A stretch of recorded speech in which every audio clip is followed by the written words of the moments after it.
Қайырлы күн достар. Бүгін өте дәмді бауырсақ дайындайтын боламыз.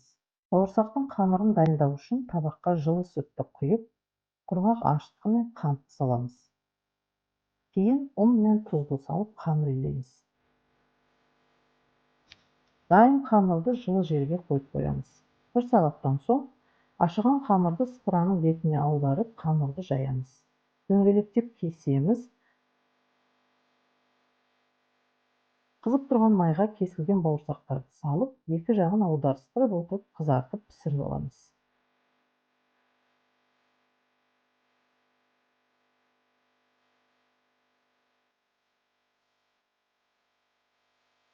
Міне достар, өте керемет дәмді бауырсақ дайын болды.